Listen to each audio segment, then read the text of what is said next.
Apple vient tout juste d'annoncer la sortie de son dernier iPhone. Comme toujours, la keynote millimétrée, le storytelling parfait et surtout la homepage qui va avec. Je me suis dit, et si on la refaisait en moins d'une heure? Bienvenue sur le Lab Framer, la chaîne française où chaque vendredi vous retrouvez une vidéo de création de site web, de design ou de sujets autour de Framer.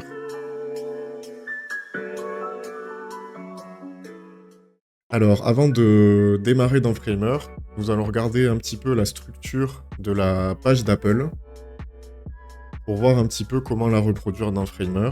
Ensuite, je vais faire un screenshot de la page avec Responsive Viewer, pouvoir l'importer dans Framer, et on va pouvoir commencer à développer. Donc au niveau de la structure, on voit du coup une section par nouveau produit, avec un alignement plutôt centré. Et à chaque section, on a du coup deux appels à l'action avec deux boutons. Ensuite, un footer assez conséquent, un tout petit header. Et au niveau complexité, on va avoir surtout le logo avec cet effet de heatmap à reproduire. Nous voici dans Framer. Donc, comme indiqué auparavant, j'ai screené toute la page pour éviter de faire des allers-retours entre le navigateur et l'outil. Et ça me permet d'avoir une vision plus globale de l'ensemble de la page directement depuis Framer. On va donc commencer par créer le header en haut de la page. Donc pour cela, je vais cliquer sur S, ajouter une stack. Je vais lui mettre une position fixe, comme ça, lors du scroll de la page, le groupe restera collé en haut. Je vais lui donner une taille de 100% pour qu'elle s'adapte à n'importe quelle taille d'écran. Et là, on remarque que sur le site d'Apple, elle est assez restreinte. Donc je vais lui mettre une taille de 40. Je retire les groupes qui sont à l'intérieur. Au niveau de la couleur utilisée par Apple pour le header, je vais prendre un échantillon. Je viens le coller dans Framer. Donc je vais créer un nouveau style.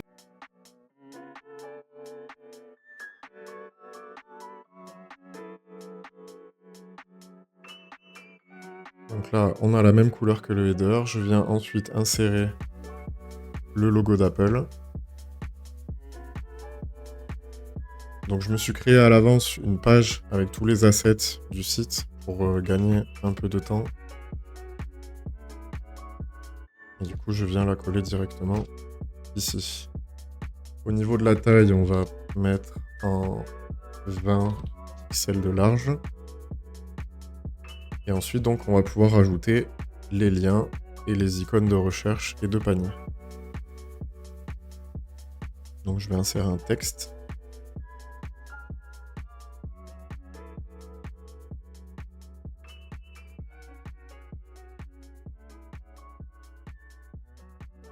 Au niveau des paramètres du texte, donc, je vais créer un reusable element, donc un composant que je vais pouvoir réutiliser plusieurs fois sur la page, juste en changeant les paramètres de texte. Donc avant ça, je viens régler la taille.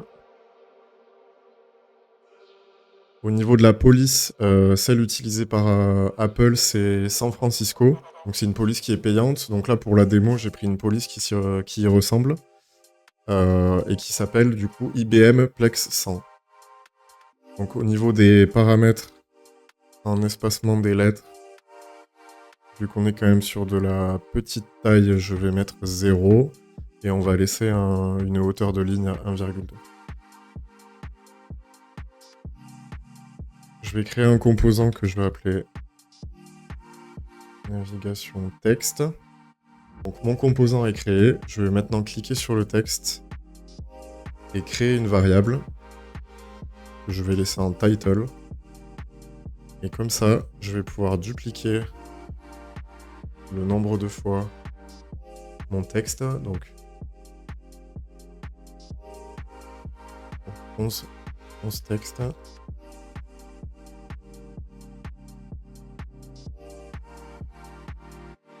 Et je vais pouvoir du coup nommer mon texte à chaque fois.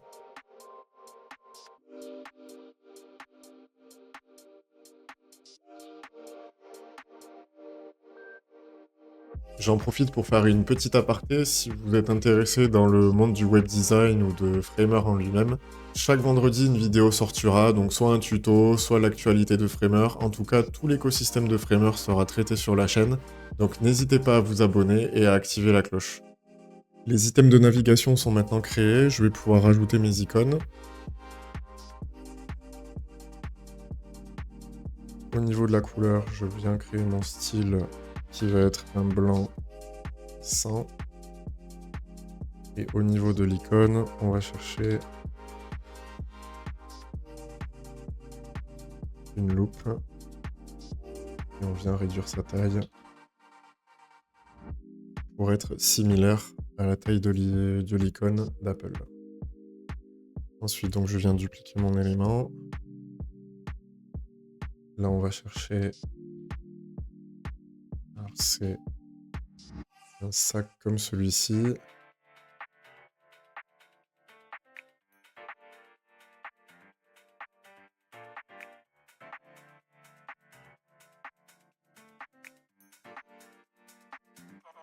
Si on regarde, on est quasiment sur le même. Donc voilà pour notre header.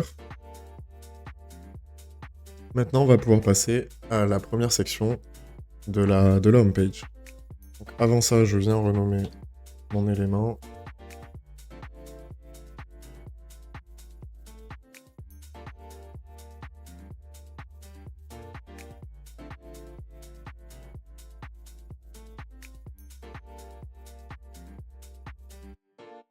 Je viens créer une nouvelle stack.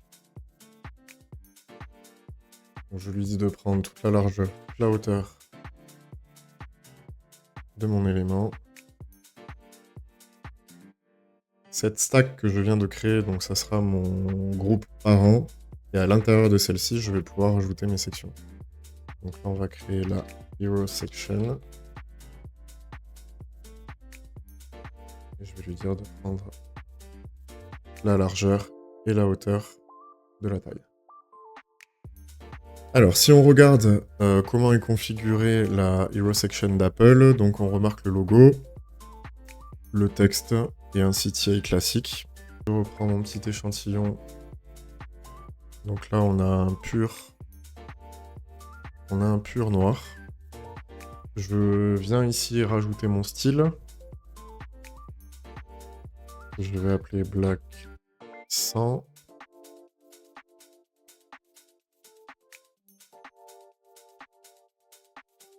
Et maintenant, on va pouvoir passer à l'insertion du logo. Donc je viens chercher dans ma page d'assets le logo de Framer. Je vous mets d'ailleurs dans la description de cette vidéo le lien du composant qui est gratuit si vous souhaitez l'essayer. Donc une fois mon composant sur ma page, je viens rajouter le logo d'Apple. Et là on remarque que lors de l'upload, l'effet de halo dépasse en fait de l'élément. Donc on va corriger ça rapidement.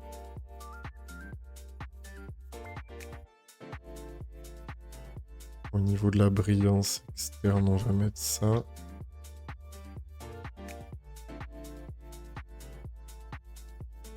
On va rajouter un peu de grain à l'élément.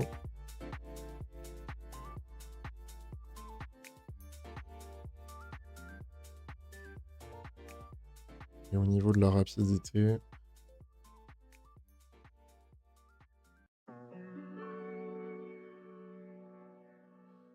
on va rajouter un peu de rapidité. Et ensuite, on sera bon. Donc cet élément, je vais lui donner une taille de 37%. Et maintenant, je vais pouvoir ajouter mon élément texte qui viendra en dessous. Donc avant cela, je vérifie la disposition, l'alignement de ma section. Donc là, on voit qu'elle est à la verticale, donc c'est parfait. Je viens rajouter mon texte. Donc je repasse sur le site d'Apple afin de copier-coller. Je vais faire en sorte, donc au niveau de l'alignement, que le texte prenne toute la largeur de son groupe parent. On modifiera ça après. Et qu'au niveau de la hauteur, que le groupe se colle à la fin du texte. Donc on a vu que le texte était plutôt centré.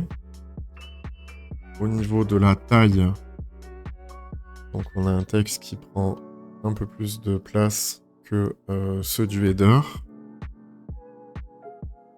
Et au niveau de l'épaisseur, donc on a un texte qui est en semi-gras.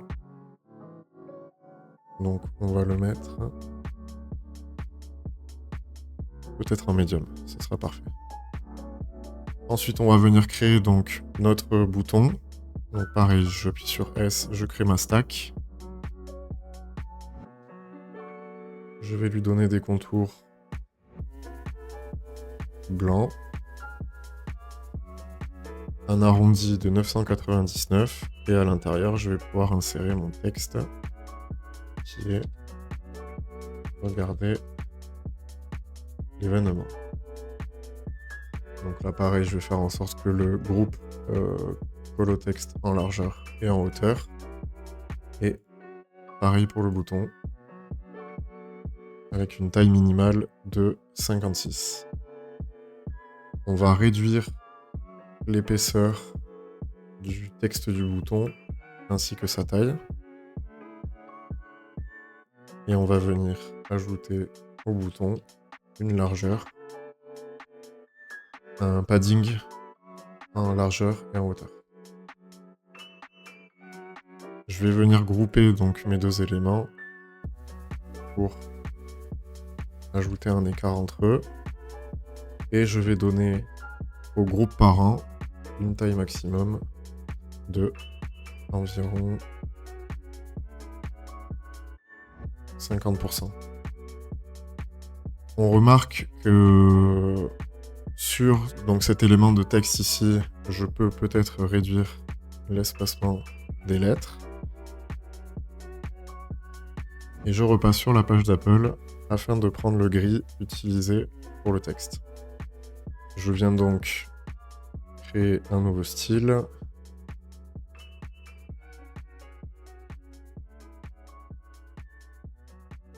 Et pour mon groupe parent, je vais donc lui dire au niveau de la hauteur de coller aux éléments à l'intérieur de celui-ci. Je vais dupliquer ma section.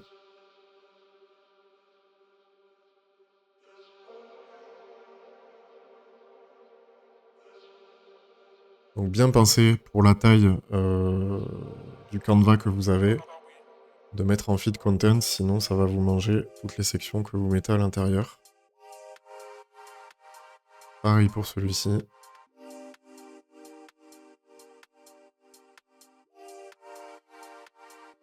Là, je vais mettre 100 VH.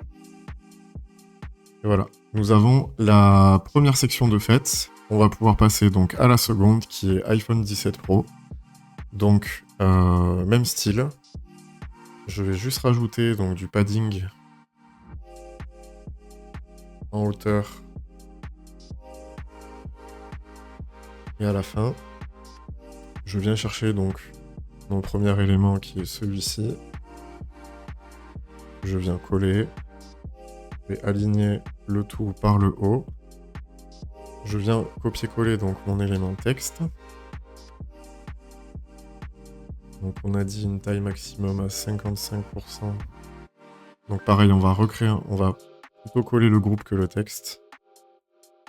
Comme ça on aura déjà la taille et les éléments. On va peut-être créer un espace, un gap un peu plus conséquent. Au niveau de la taille des textes, donc là on est à peu près pareil.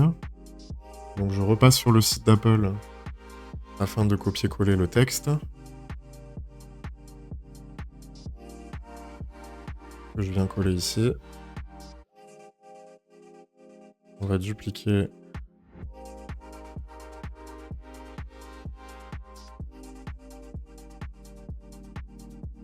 car celui-ci est plus petit, donc on vient le réduire en taille.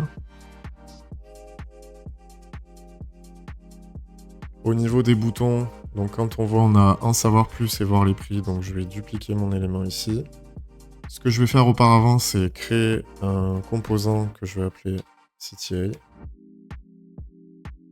Et je vais venir, comme pour le header, rendre le texte dynamique via une variable. Comme ça, j'aurai un seul élément bouton Et si j'ai besoin de faire une modification sur mon bouton, je n'aurai pas besoin de le faire sur tous les boutons de toutes les pages, car ça sera fait automatiquement. Donc on va laisser en title, je reviens sur ma page.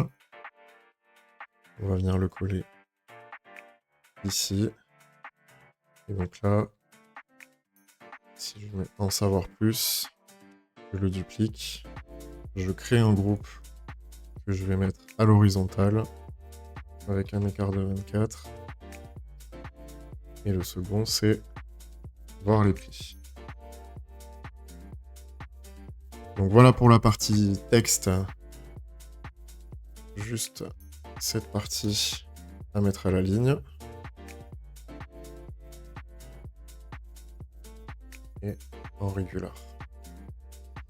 Il ne me reste plus qu'à ajouter l'image de l'iPhone. Donc je vais le chercher dans mes assets. Voici. J'enlève mon padding parce que sinon on a cette espèce de bande noire qui prend sur l'élément. Et je vais pouvoir venir agrandir le téléphone.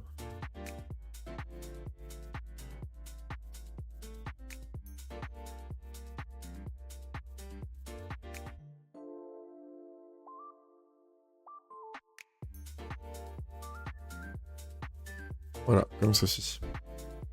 Je vais maintenant passer à la section suivante, donc l'iPhone Air. Donc je vais dupliquer ma section, que je vais renommer au préalable.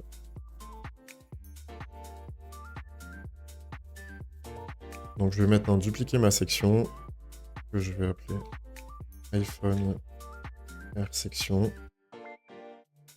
Je viens supprimer donc mes éléments, hormis le texte.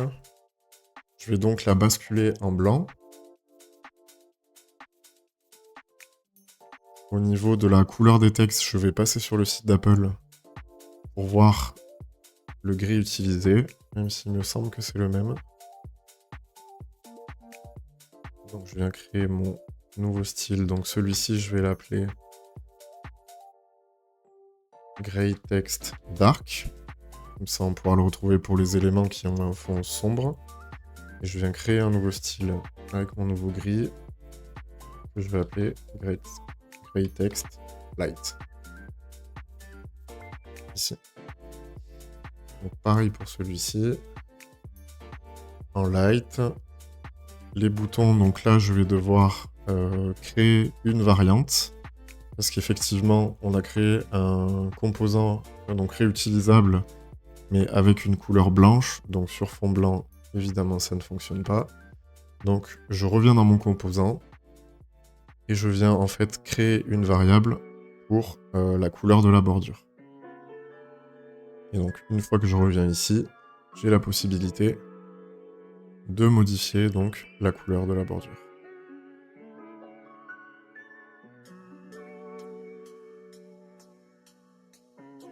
Je fais également de même pour la couleur du texte.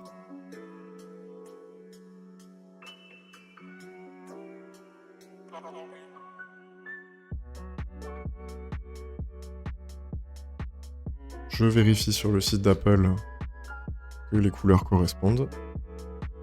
Et effectivement, on a un gris beaucoup plus sombre, donc je vais le créer dans mon élément framer. Donc je clique sur l'élément. Je viens chercher donc ici un nouveau style que je vais appeler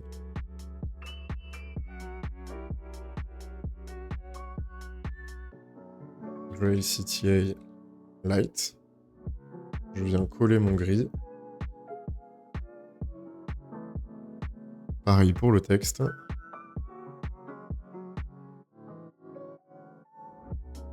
Maintenant, je vais pouvoir ajouter cette partie avec le A, l'image qui fait le I et le R. Donc je retourne dans mes assets. Je viens chercher cet élément que je viens coller ici. Et donc là, au niveau de la largeur, il me faut quelque chose de beaucoup plus grand. Donc je maintiens l'aspect ratio.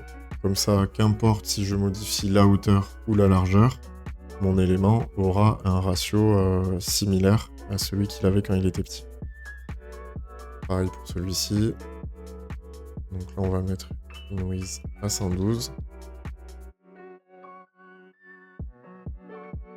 Une hauteur à 600. Et pareil pour le R, enfin pour le I, pardon, qui est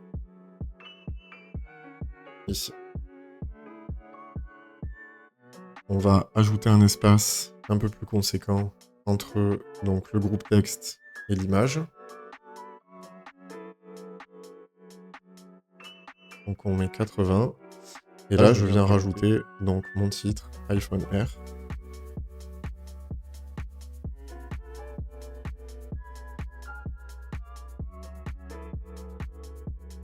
Donc au niveau de l'élément, on va rendre ça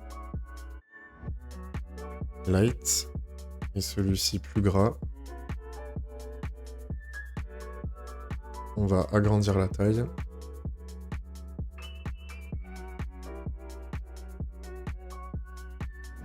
Le réduire peut-être un peu en épaisseur. Comme on voit sur le site d'Apple, on a un gris qui est beaucoup plus foncé en haut et plus clair en bas. On a cette couleur pour le haut. On va venir la modifier.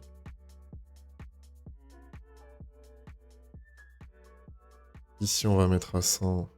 Ici, on va mettre à 0. Quand je zoome, je vois qu'on commence à avoir l'effet, mais un peu trop prononcé. Donc ensuite, je viens jauger. Je pense que 30% est correct. Je viens dupliquer ma section iPhone R que je vais renommer iPhone 17. Je sors mes images. On voit donc une différence entre le blanc et la section ici. Donc je retourne sur le site d'Apple pour prendre la colorimétrie de la section. Donc on a un blanc un peu cassé. Je viens créer un nouveau style. White theme.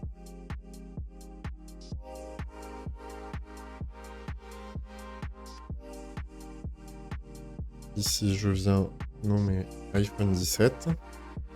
Donc là, on voit qu'on a la même épaisseur de texte partout. Donc on va le placer en médium.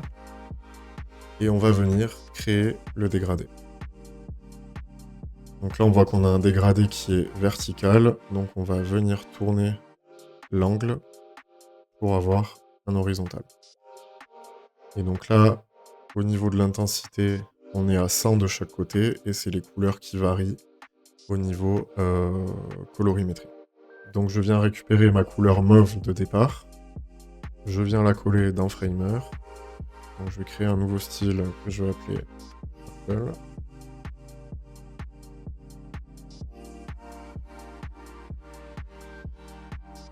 Je la mets à l'autre bout. Et là, je vais chercher le vert. Donc je viens rajouter le vert ici. Donc pareil, je crée un nouveau style. Green 100. Je viens mettre ici. Donc là, nous remarquons que le dégradé fonctionne. Effectivement, on a bien une couleur mauve au début et un vert. Cependant, au milieu, on a une espèce de bouillie assez particulière. Alors que sur le site d'Apple, on a un petit bleu qui fait la transition entre le début et la fin. Donc on va venir cliquer sur notre élément et on va venir rajouter un point ici. Récupérer donc la couleur centrale. Créer mon nouveau style. Blue 100. Et venir la coller ici.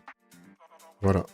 Donc là, on a un dégradé similaire pour le texte à celui de l'iPhone.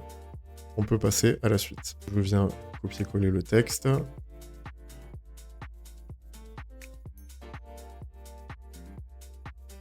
Ici, on est bon. Ici aussi, je vais pouvoir donc rajouter l'image présente avec les iPhones qui se superposent.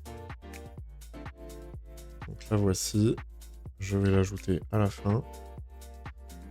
On va l'agrandir légèrement. et on va réduire l'espacement pour qu'elle se rapproche des boutons. On va pouvoir passer à la section suivante. Donc la section des AirPods. En premier lieu, je renomme ma section. Ensuite, donc je remarque que là, le texte est un noir uni. Donc je viens l'ajouter. Je renomme mon titre. Je vais copier-coller mon texte. Je viens coller donc ici. Là, on a vu donc la différence, c'est qu'il n'y a pas de précommande, donc on enlève. Au niveau des boutons, donc on a les mêmes textes et les mêmes prix. Au niveau donc du style des liens, donc là, Framer détecte automatiquement les hyperlinks. Donc ce que je vais faire pour du coup cette démo, c'est de remove les links car on n'en a pas besoin pour le moment. Peut-être dans une vidéo ultérieure, je ferai peut-être une refonte totale du site d'Apple et donc dans ce cas-là, on les utilisera, mais pour l'instant, ce n'est pas le cas.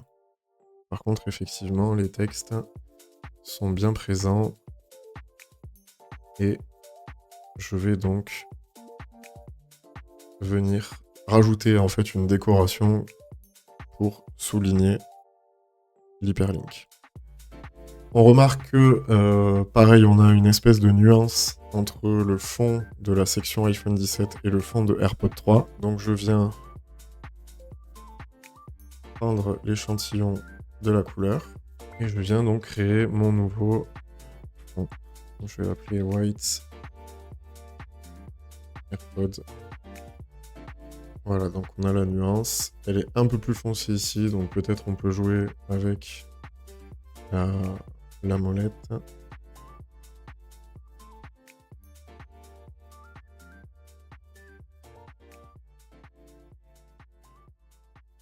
Et je viens donc rajouter mon image. Donc je prends les AirPods, je copie-colle ici, et je viens agrandir ici. Au niveau donc de la section suivante, donc là on a une image qui prend toute la section en fond. Donc je viens dupliquer ici et renommer ma section Watch Series. Donc là au niveau du groupe de texte, on l'a en bas. Donc ce que je vais faire, c'est que au niveau de l'alignement, je vais distribuer le texte à la fin. Je vais faire en sorte que ma section prenne toute la taille de l'écran. Donc là, je bascule en viewport à 100. Je rajoute un padding pour du coup donner une sensation d'espace entre le bouton et la fin de la section. Et je viens donc rajouter mon image.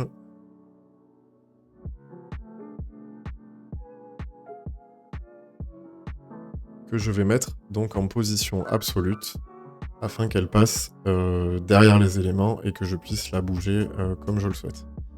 Donc je vais lui dire d'être à 0 de position à gauche, pareil à droite, pareil en haut et pareil en bas. Maintenant on remarque quelque chose, c'est que l'image passe par-dessus le texte. Donc pour cela, rien de plus simple que de modifier son Z-index. Donc le Z-index, qu'est-ce que c'est en fait? C'est un paramètre qui permet de placer des éléments au-dessus des autres. Donc là on voit qu'il est à 1, et si je le place à 0, il passe en dessous. D'ailleurs, pour notre header, je pense qu'il faut aussi mettre le Z-index à 10. Comme ça, qu'importe les éléments qu'il y a sur la page, le header quand on scroll sera toujours au-dessus des éléments. Je vais cliquer sur mon élément. Et là, en fait, j'ai un contrôle, comme un peu sur Figma, de toutes les couleurs qui sont présentes dans l'élément. Donc, je vais basculer ça en blanc. Ça aussi. Et ça aussi. Je viens maintenant, donc, du coup, modifier mes textes.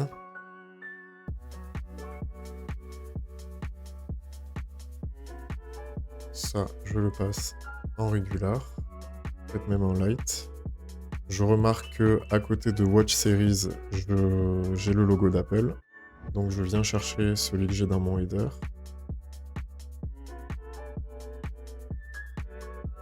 Et je viens le placer dans mon groupe. Je le sélectionne avec mon texte et je vais créer une stack horizontale pour pouvoir les aligner. Au niveau de la taille, donc là on va le mettre un petit peu plus grand. Et maintenant on remarque que l'image mange un peu le texte par ses couleurs. Donc on va venir rajouter une frame. On va mettre en position absolue aussi.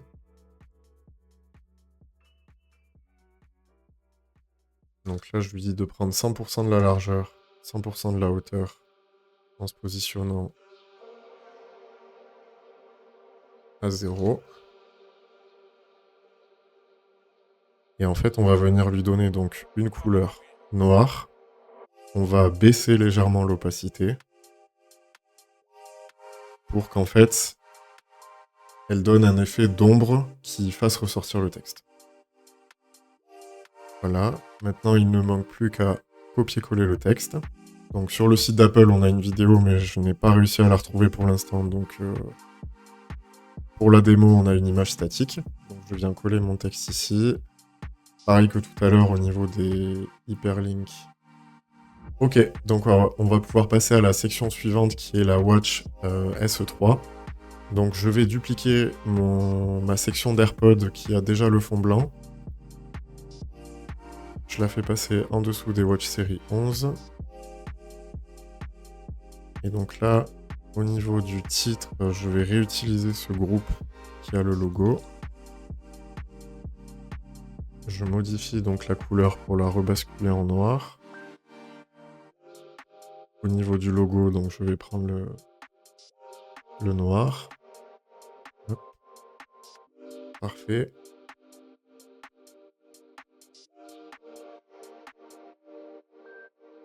Au niveau donc de l'image, on remplacera plus tard. Je vais d'abord copier-coller le texte. Donc le texte que voici. Là, on voit que sur le bouton, il y a précommandé. Ici aussi d'ailleurs. Ok, donc il faut que je modifie à partir de AirPod pour avoir que des boutons en précommandé à droite. Pareil pour la Watch Ultra. Donc, on va remodifier les hyperlinks. Parfait. Donc là, on a dit précommandé. Et pareil pour les CTA ici. Super. Donc on va pouvoir rajouter notre image d'illustration. Que voici. Donc on va l'agrandir afin qu'elle prenne pas mal la largeur.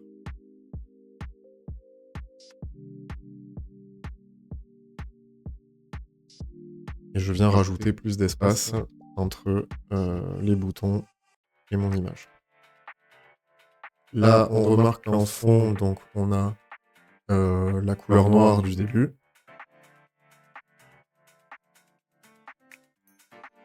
Au niveau donc de mon groupe de texte, je vais tout rebasculer en blanc. Et on va venir coller le logo.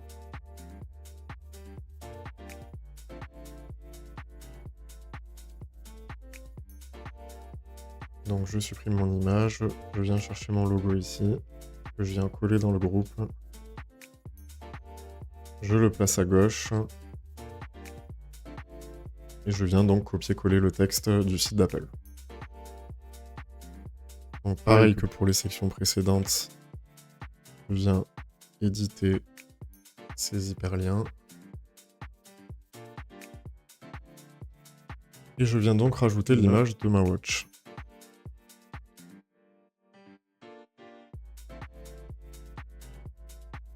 Donc au niveau de la largeur, je pense qu'on peut lui donner plus d'espace. Là, on remarque que du coup sur l'image, il n'y a pas d'écart entre la watch et la fin de la section.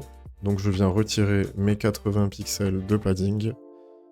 Et je viens du coup agrandir ma watch.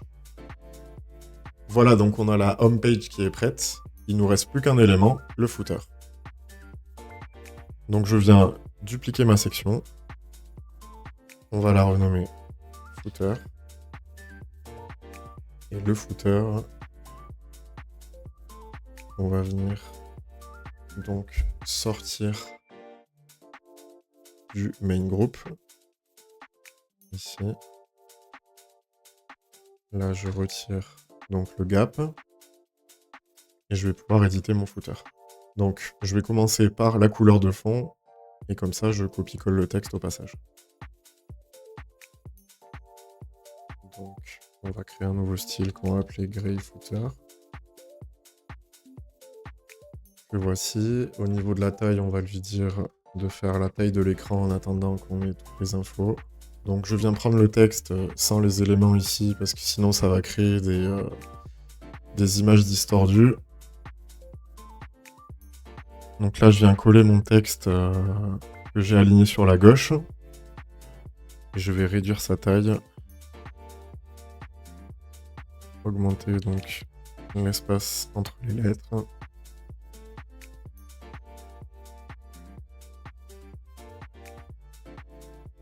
Ici, je regarde le site d'Apple, je vois qu'il est beaucoup plus petit. Donc on va le mettre à la même taille que le texte présent dans le header. Donc on avait mis du 0,7. Donc maintenant, je viens rajouter une petite frame qui fera en fait un effet de séparateur entre donc mon texte ici et le reste du footer. Donc je viens la basculer en bas. Le footer, maintenant qu'on a du contenu, on va lui dire de s'adapter donc à la taille de son contenu. La frame, donc je vais lui dire de prendre toute la largeur.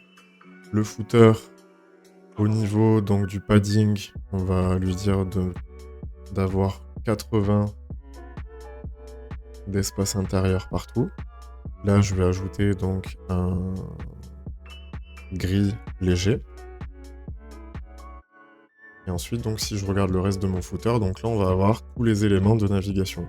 Donc, ce qu'on va faire ici, c'est qu'on va reprendre le composant qu'on a créé en début de vidéo au niveau du header et on va le dupliquer ici pour, en fait, n'avoir qu'un seul et même outil. Donc, je viens créer une stack pour avoir un alignement donc vertical que je vais donc du coup coller vers la gauche. Je vais avoir un texte qui va être le texte de début de colonne. Donc on va l'appeler titre colonne avant de l'éditer. On va lui dire donc qu'il prenne la taille en hauteur et en largeur du texte. On va le basculer en blanc. Ici, donc, on va faire un alignement au début et vers la gauche. Et là, on va venir chercher donc dans nos composants le navigation texte qu'on a créé au début. Et on va pouvoir donc tout renommer. Donc, s'informer et acheter, c'est le titre de la colonne. Et je vous retrouve dans 2 minutes, le temps que j'ai réécrive tout ça.